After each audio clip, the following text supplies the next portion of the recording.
Highway के किनारे पहले पुलिस को 2 लाशें मिलती हैं, उसके बाद सूचना मिलती है कि 4 लाशें और हैं और चारों के चारों बच्चे हैं। कुल मिलाकर 6 कत्ल हो जाते हैं। जो घटना है इसकी जो आहट है वो हर जगह पर सुनाई देने लगती है, हर जगह पर चर्चा शुरू हो जाती है। लोगों के अंदर एक तरीके का सवाल था कि आखिरकार 6 कत्ल आखिरकार किसने किए हैं और पुलिस पर लगातार दबाव पड़ रहा था। पुलिस लगातार कातिल को ढूंढने की कोशिश कर रही थी और आखिरकार पुलिस को मुखबिर के माध्यम से एक सूचना मिलती है कि इस घर के अंदर कातिल छिपा हुआ है।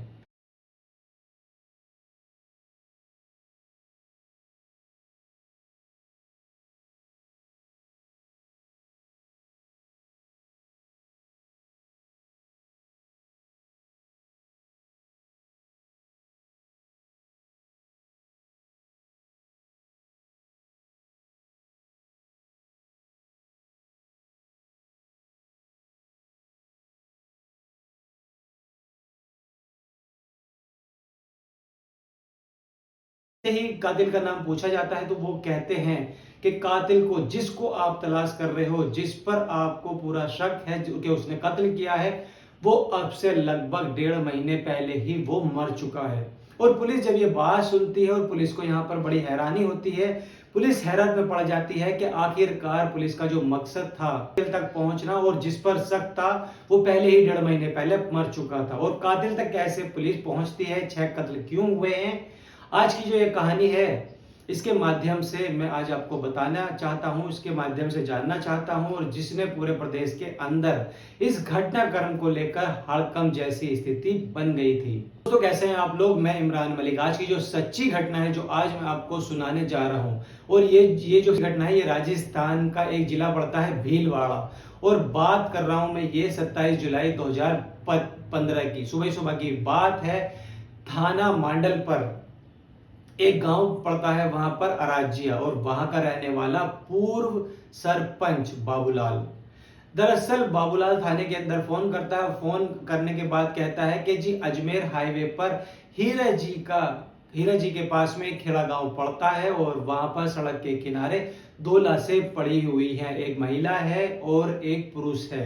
ऐसे ही पुलिस ना यहाँ पर थाने को मिलती है और पुलिस वाले कहते हैं कि ठीक है हम इस मामले को देखते हैं और आप चिंता मत करिए, पुलिस वहां पर थोड़ी देर में ही पहुंच जाएगी। एक टीम तैयार की जाती है पुलिस की तरफ से और कहा यह जाता है कि एक जगह डबल मर्डर हुआ है, 2 लाशें पड़ी हुई है, एक आदमी के द्वारा सूचना दी गई है, क्या मामला है क्या नहीं, इस मामले की पूरी पड़ताल कीजिए। इससे पहले की टीम वहां से निकल पाती और तुरंत ही वहां पर एक फोन पहुंच जाता है और बताया जाता है कि बैराज चौराहे के पास और सड़क के किनारे 4 बच्चों की लाशें वहां पर पड़ी हुई हैं और 4 बच्चों की जो सूचना मिलती है तो पुलिस वाले कहते हैं कि रुक जाओ, अब इस टीम को 2 हिस्सों में बांटना पड़ेगा और दोनों की जो दोनों टीमें हैं वो जाकर पता करने की कोशिश करती हैं कि आखिरकार मामला क्या है। आखिरकार पुलिस मौके पर पहुंचती है। खेड़ा गांव के पास 2 लाशें मिलती हैं, साथ ही बैरा चौराहे के पास में 4 बच्चों की लाशें मिलती हैं जिसमें चारों बच्चे बताए जाते हैं। अब इनके बारे में जो पुलिस है वो लगातार पूछताछ कर रही थी, ये जानकारी जुटाना यहाँ पर शुरू कर रही थी कि मरने वाले आखिर कौन है और मामला आखिर क्या है। बस एक समानता थी कि ये दोनों जो घटना थी, जो मारने वाले लोग थे, जो हत्यारे थे, इन्होंने किसी धारदार हथियार से बच्चों को भी मार दिया था यहाँ पर और जो पति पत्नी थे यानी कि महिला और पुरुष उन दोनों को भी मार दिया था। अब पुलिस ये जानकारी जुटाने में लगी हुई थी कि ये जो दोनों जगह लाशें मिली हैं 6 की 6, इनका आपस में क्या रिलेशन है क्या नहीं है, लेकिन उनके पास ऐसा कोई भी पहचान पत्र नहीं था, कोई जानकारी नहीं थी जिसके बारे में पता चल सके इनके नाम क्या है, कहाँ के रहने वाले हैं, जो मरने वाले लोग हैं क्या कारण है। बहुत सारे सवाल यहाँ पर खड़े हो जाते हैं और पुलिस इन सवालों के जवाब जानना चाहती थी, लेकिन इनकी जो लाश थी इनकी शनाख्त यहाँ पर नहीं हो पा रही थी। ये सारे के सारे जो शव थे इनको कब्जे में ले लिया जाता है और पोस्टमार्टम के लिए भेज दिया जाता है। इसके बाद जानकारी जुटाई जाती है कि ज्यादातर को किसी धारदार हथियार से उनकी गर्दन पर वार किया गया था और जो महिला और पुरुष थे उनको ज्यादा ही मारा गया था, बहुत ज्यादा बेदर्दी से बेरहमी से उनका कत्ल किया गया था। पुलिस आखिरकार क्या दिन यहाँ पर कई दिन बीत जाते हैं और पुलिस को कोई सफलता यहाँ पर नहीं मिल पाती है। तभी डॉक्टर के माध्यम से दोस्तों यहाँ पर पता चलता है कि मुझे उनकी जो मरा हुआ व्यक्ति है उसने जो शर्ट पहनी हुई थी और शर्ट के ऊपर एक स्टिकर लगा हुआ है। आप इस स्टिकर के थ्रू आप जानकारी निकालिए और पुलिस के लिए मात्र एक स्टिकर था और स्टिकर पर ही लिखा था मोर वार टेलर्स निम्बाहेड़ा। साथ ही वहां पर लिखा था जो टेलर था, टेलर के जो मोबाइल नंबर था वो भी उसके टैग पर लिखा हुआ था। अब पुलिस के पास यही पहली एक किरण थी जो पुलिस के लिए जो एक रोशनी ला सकती थी, कातिल तक जा सकती थी। और पुलिस आखिरकार इस दिए हुए नंबर पर पता करती है और राजस्थान के जिला चित्तौड़ के वहां पर एक जगह पड़ती है निम्बाहेड़ा और वहीं का एक टेलर था, उसी का ये नंबर था। और पुलिस लगभग इस घटना स्थल से लगभग 90 किलोमीटर दूर थी और वहां पर जाती है और टेलर से बातचीत करती है और पूछा जाता है टेलर से कि जो मरने वाले थे उनके जो फोटो थे, जो फोटो वहां पर बन सकते थे, उन फोटो को दिखाया जाता है। तुम जानते हो ना, क्या तुम पहचानता हूँ? टेलर यहाँ पर ही जानकारी देता है और टेलर कहता है ये जो शर्ट है ये मेरे हाथों की ही सिली हुई है। आपको एक काम करना चाहिए, हाउसिंग बोर्ड एक कॉलोनी है निम्बाहेड़ा चित्तौड़ कॉलोनी में, आपको वहां पर जाना चाहिए। वहां से आपको कुछ ना कुछ जानकारी मिल जाएगी। अब जो पुलिस की जो दोनों टीम थी वो वहां पर पहुंच जाती है। के बाद में पता चलता है कि जितने भी ये लोग थे 6 के 6 ये एक ही परिवार के थे। अब इस एक ही परिवार के अंदर कोई भी नहीं बचा था। दरअसल जो मरने वाला था वो था यूनुस शेख सोनू, जिसकी उम्र लगभग 38 साल के आसपास थी और उसकी पत्नी चांद तारा उर्फ सोनिया जिसकी उम्र लगभग 33 साल के आसपास की थी। बड़ा बेटा है जिसका नाम अशरफ होता है और जिसकी उम्र लगभग 10 साल बताई जाती है। एक बेटी गुड़िया जिसकी लगभग 7 साल होती है। तीसरा जो नंबर का जो बच्चा होता है साजिया उर्फ आशिदू, जिसकी जो उम्र है लगभग वो 4 साल के आसपास की बताई जाती है। और जो सबसे छोटी जो बच्ची होती है शकीना, जिसकी उम्र लगभग यहाँ पर 2 साल के आसपास में बताई जाती है। वाले जब इसके बारे में जांच पड़ताल करती है, मोहल्ले वालों के देख रेख में जब घर का दरवाजा खुलवाया जाता है और जब घर का दरवाजा खुलवाने के बाद जब घर के अंदर एक डायरी मिलती है, एक पन्ना मिलता है और उसके ऊपर एक नंबर लिखा हुआ होता है। और जब उस नंबर को यहाँ पर डायल किया जाता है, जो ये मरने वाला है उस परिवार से उसका ताल्लुक निकलता है और वो कहता है कि आपको हमारे घर पर आने की बिल्कुल भी जरूरत नहीं है, आपको पड़ोस में जाने की जरूरत है। पड़ोस में एक सलीम नाम का एक व्यक्ति रहता है, उसके घर के अंदर आप जाओ, आपको कातिल वहां पर मिल जाएगा और हो ना हो कातिल वही होगा, क्योंकि सबसे बड़ा जो दुश्मन था यूसुफ शेख का कोई और नहीं बल्कि सलीम ही था। अब जैसे ही पुलिस को ये लीड मिलती है और पुलिस के चेहरे एकदम से खिल जाते हैं, क्योंकि धीरे धीरे जो कड़ी थी वो अब जुड़ती जा रही थी, उम्मीद दिखाई देने लगी थी पुलिस को यहाँ पर लगातार मदद मिल रही थी और पुलिस आखिरकार सलीम के घर को चारों तरफ से घेर लेते हैं। और जैसे ही सलीम के घर को घेरते हैं और पुलिस आवाज लगाती है कि सलीम जितनी जल्दी हो सके अपने आप को कानून के हवाले कर दो, आपसे बातचीत करनी है, क्योंकि हमें पूरा यहाँ पर भरोसा है ये जो 6 के 6 मर्डर हुए हैं, जो 6 के 6 कत्ल किए हैं वो तुमने ही किए हैं, वो किसी और ने नहीं किए। अब जो मोहल्ले वाले होते हैं वो भी अपने अपने घरों से निकल आते हैं और जब पुलिस वाले गिरफ्तारी करने के लिए आए थे, सोचने पर लोग यहाँ पर मजबूर हो जाते हैं कि आखिरकार पुलिस यहाँ पर कर क्या रही है, क्योंकि पुलिस क्या करे, क्योंकि पुलिस को जो लीड मिली थी वो इसी घर की लीड पुलिस को यहाँ पर मिली थी। अब जब घर का दरवाजा यहाँ पर खुलता है, जब पता चलता है कि पुलिस के पैरों तले यहाँ पर जमीन खिसक जाती है, क्योंकि सलीम तो लगभग अब से जून के शुरुआत में ही बताया जाता है कि जून के शुरुआत का महीना बताया जाता है और ये जो बात है ये है 2015 की। इस घटना से लगभग 1 से 1.5 महीने पहले ही सलीम की मौत हो चुकी है, वो भी उसकी नेचुरल मौत हुई थी। अब इस घटनाक्रम से उसका कोई लेना देना इसलिए नहीं बनता क्योंकि वो पहले ही मर चुका है, तो वो किसी की हत्या क्यों करेगा, क्योंकि जिसने दरवाजा खोला था और दरवाजा खोलने वाला वो सलीम का बेटा होता है और सलीम का बेटा ही पूरी जानकारी यहाँ पर दे रहा था कि उसके पिता की लगभग 1 से 1.5 महीने पहले मौत हो चुकी है। पुलिस वाले जब उससे सवाल जवाब कर रहे थे तो उसकी जो आंखें थी वो कुछ बोल रही थी, उसका जो चेहरा था वो कुछ बताने की कोशिश कर रहा था, उसकी जो बॉडी लैंग्वेज थी उस बेटे की वो कुछ ना कुछ वो इशारा कर रहा था। लेकिन पुलिस वालों ने यहाँ पर कुछ नहीं किया और पुलिस वाले यहाँ से अपनी जांच पड़ताल में जुट जाते हैं। तभी पुलिस वाले आपस में बैठकर बातचीत करते हैं। वो कहते हैं कि हो ना हो कि हमें फिर से इस घर में जाना चाहिए, क्योंकि बहुत सारे लोगों से हमने बातचीत की और इतने सारे सस्पेक्ट थे वहां पर, और लेकिन कहीं से भी कोई सबूत हमें नहीं मिल रहा था। जो हमें सलीम का बेटा मिला था जिसका नाम शराफत है और वो कुछ ना कुछ अजीब तरीके की बातें कर रहा था और उससे आपको बात करनी चाहिए। पुलिस फिर से शराफत के घर जाती है और फिर इसके बाद सबसे हैरान करने वाली जो बात है वो निकल कर आती है कि 6 लाशों का किसी ने भी क्लेम नहीं किया था। कोई ये कहने वाला नहीं था कि ये हमारे अपने हैं, और इसीलिए मजबूरी ही पुलिस ने ही 6 के 6 लोग थे, जिसमें 4 बच्चे थे और मियाँ और बीवी थे, और सबको दफना दिया जाता है अपनी देखरेख के अंदर। आखिरकार पुलिस ने फिर शराफत के घर जाती है, पूछताछ करती है कि 27 जुलाई 2015 की रात आखिर तुम कहाँ थे, और 28 जुलाई 2015 के दिन में तुम आखिरकार कहाँ थे।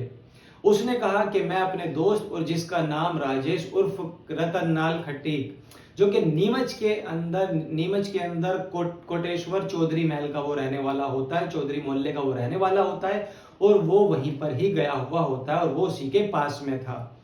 पुलिस उसका नाम, उसका एड्रेस, उसकी जानकारी ले लेती है शराफत से और वो नीमच पहुंच जाती है। और नीमच पहुंचने के बाद वो कुकरेश्वर पहुंचती है और कुकरेश्वर के अंदर एक चौधरी मोहल्ला पड़ता है, और वहां जाने के बाद पुलिस राजेश से यहाँ पर पूछताछ करती है। और जब राजेश से पूछा जाता है, सारी जानकारी ली जाती है कि 27 जुलाई 2015 की रात आखिरकार तुम कहाँ थे, 27 और 28 की जुलाई के दिन में तुम कहाँ पर थे। वो कहता है कि साहब मैं अजमेर शरीफ की जो दरगाह है मैं वहां पर जियारत करने के लिए गया हुआ था। और जब उससे पूछा गया था कि जो तुम्हारा दोस्त है जिसका नाम शराफत है वो कहाँ था, वो कहता है कि वो भी मेरे साथ ही गया हुआ था। और ये घटना स्थल है वो भी अजमेर की तरफ ही बताया जाता है, भीलवाड़ा वाले रास्ते पर ही था। और पुलिस इन दो लोग को सस्पेक्ट के आधार पर हिरासत में ले लेती है और बातचीत करना शुरू कर देती है। और बातचीत करने के बाद शुरुआत में तो जो शराफत होता है वो अजीब तरीके की बातें कर रहा था, गोलमोल बातें कर रहा था, सही जवाब वो नहीं दे रहा था। जब पुलिस अपने तरीके से बातचीत करती है, जब पूछताछ करना उससे शुरू करती है, तब चौंकाने वाली बात निकलकर सामने आती है। दरअसल उसके पिता का नाम सलीम और जो मरने वाली जो महिला होती है उसका नाम था चांद तारा उर्फ सोनिया। जब उनसे उनके बारे में बताया जाता है, शराफत के बारे में, तो उसके बाप के उस चांद तारा के साथ अवैध संबंध थे और अवैध संबंधों की वजह से ही सलीम घर पर अजीब तरीके की बातें करता था, लड़ाई करता था, मारपीट करता था और पूरे परिवार को बेइंतहा परेशान किया करता था। और ये जो बातें हैं वो काफी दिन से इन बातों को देख रहा था और इन बातों को देखते ही वो लगातार शराफत घुट रहा था अंदर ही अंदर। जब वक्त यहाँ पर आगे बढ़ रहा था और किसी से नहीं कहता था, और वो चांद तारा के परिवार से भी शराफत अच्छी तरीके से पेश आता था, लेकिन फिर भी उसका पिता जब घर में आता था और तब वो कलेश करता था। अब ये सब कुछ ऐसे चल रहा था और इसने किसी से कुछ नहीं कहा था। लेकिन अचानक पिता की जून 2015 में मौत हो जाती है और पिता की मौत के बाद जब पिता का 40वां होता है और उसके पड़ोसियों को बुलवाया जाता है, चांद तारा को और यूसुफ को बुलवाया जाता है, तो उन्होंने न केवल आने से मना कर दिया था बल्कि उसकी बहन के साथ बहुत ज्यादा बदतमीजी भी की थी, अभद्र व्यवहार किया था। और इसी बात को देखते हुए उसे बहुत ज्यादा गुस्सा आता है और वो सोच लेता है कि जीते जी तो मेरे बाप ने परेशान किया था, लेकिन मरने के बाद भी इनके परिवार को परेशान कर रहा है। और साथ ही जो पड़ोसन है चांद तारा, उसका जो व्यवहार है वो आज तक भी यहाँ पर ठीक नहीं हुआ है। और उसने तैयारी कर ली थी कि वो किसी भी कीमत पर इस औरत को छोड़ेगा नहीं और इस औरत को हर हाल में वो मारेगा। और इसीलिए वो तैयारी करने लगता है और वो खुशामद करता है कि हम लोगों को अजमेर शरीफ चलना चाहिए यहाँ से निकलकर जियारत करने के लिए। शराफत ने पूरी प्लानिंग कर रखी थी और अपने दोस्त, जो उसका दोस्त था राजेश, उसको तैयार करता है। और जो साथ ही जो पड़ोसी था यूसुफ, उसको तैयार करता है, उसकी पूरी फैमिली को तैयार कर लेता है। और 27 जुलाई 2015 की ये रात थी और लगभग 10:30 बजे के आसपास का ये वक्त होता है। ये तैयार होते हैं और यहाँ से निकल जाते हैं और निकलने के बाद ये यहाँ से चले जाते हैं अजमेर की तरफ। और जैसे ही ये लोग अजमेर की तरफ जा रहे थे और रास्ते में ही और जिला भीलवाड़ा के पास एक सुनसान जगह पड़ती है और सुनसान जगह पर इनकी गाड़ी रुकती है और देखा जाता है यहाँ पर कि यूसुफ और उसकी पत्नी चांद तारा सबके सब आराम से गाड़ी के अंदर सोए हुए थे इत्मीनान से, और गाड़ी को साइड में लगा दी जाती है। उसके बाद तलवारें निकाली जाती हैं उन दोनों के हाथों में।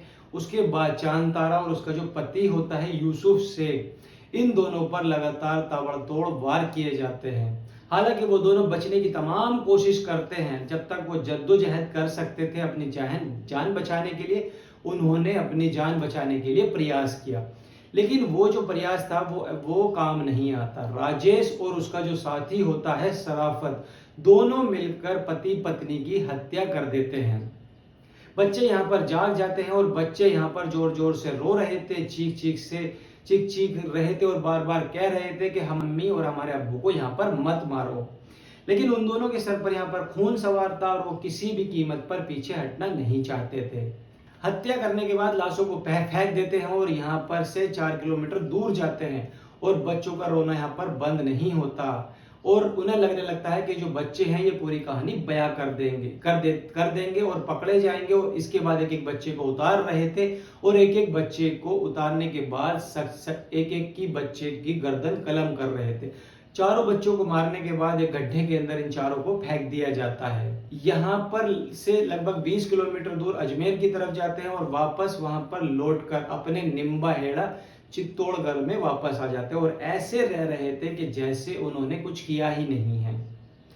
पुलिस उस टेलर की मदद से, पुलिस की जो लीड होती है, जो टेलर का जो टैग लगा होता है यूसुफ की शर्ट पर, उसकी मदद से पुलिस कातिल तक पहुंच जाती है। इस घटनाक्रम का पुलिस यहाँ पर खुलासा कर देती है और आखिरकार 7 साल बीत जाने के बाद 6 अगस्त 2022 को की न्यायालय से एक आदेश पारित होता है और इस आदेश में ये पारित होता है कि सराफत और उसका जो साथी होता है उस दोनों को सजाए मौत का हुक्म सुना दिया जाता है, क्योंकि उन्होंने जो कत्ल किया था वो वाकई बहुत ज्यादा लीनियस तरीके से किया था, बहुत ज्यादा भयानक तरीके से किया था। और इस घटनाक्रम के बाद पूरे राजस्थान प्रदेश के अंदर इस बात को लेकर लोगों के अंदर दहशत फैल जाती है कि आखिरकार कोई इतना दरिंदा कैसे हो सकता है कि इतनी दर्दनाक तरीके से कत्ल कैसे कर सकता है। दोस्तों, इस घटनाक्रम को सुनाने का उद्देश्य केवल यही है कि किसी को परेशान नहीं करना, किसी को का दिल दुखाना नहीं है। आपको जागरूक करना है कि कोई